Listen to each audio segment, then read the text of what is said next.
IT man ပြောပြမယ် Windows တို့ရဲ့ကွန်ပျူတာထဲမှာ data တွေကဟိုတစဒီတစနဲ့ပျောက်ပြက်သွားမှာစိတ်ပူနေရလားဒါကိုဖြေရှင်းဖို့ NAS Network Attached Storage လိုအပ်ပါတယ်ဒါဟာရုံးထဲကကွန်ပျူတာအားလုံးကနေ data တွေကိုတနေရာထဲမှာစူးစီးသိမ်းဆည်းနိုင်တဲ့စနစ်ပါအရေးကြီးတဲ့ data တွေကိုပုံမှန် backup လုပ်တဲ့အလေးချင်းရှိရင်ညီလေးတို့ရဲ့လုပ်ငန်းခွင်ဟာအမြဲအံ့အားရှိနေမှာပါ NAS ထဲမှာ hard disk တွေအများကြီးထည့်ထားပြီး RAID စနစ်နဲ့ချိန်ထားလို့ hard disk တစ်လုံးပြတ်သွားရင်တော့ data တွေမပျောက်ပြတ်ပါဘူးအားသာချက်ကတော့ data တွေပျောက်ဆုံးခြင်းကနေ100%ကာကွယ်ပေးတာဖြစ်ပြီးအားနည်းချက်ကတော့စက်ပစ္စည်းတန်ဖိုးအရင်နည်းအနှဲငယ်မြင့်မာတာဖြစ်ပါတယ်နေ့စဉ်9မိနစ်စာဒီလို IT အခြေခံတွေကိုလေ့လာရင်တစ်နှစ်အတွင်းမှာညီလေးတို့စီမှာတကက် senior tech mindset ရလာမှာပါဥပမာတာမန်လူကကွန်ပျူတာပြတ်သွားရင်ငိုနေချိန်မှာညီလေးက NAS ထဲကနေ data တွေကို10မိနစ်အတွင်းပြန်ထုတ်ပေးနိုင်မှာမျိုးပါ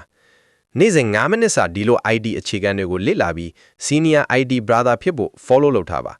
ရန်ကုန်မြို့တွင်းမှာ ID Services တွေလိုအပ်ရင်ကျွန်တော်တို့ ID Man ကိုဆက်သွယ်လိုက်ပါနော်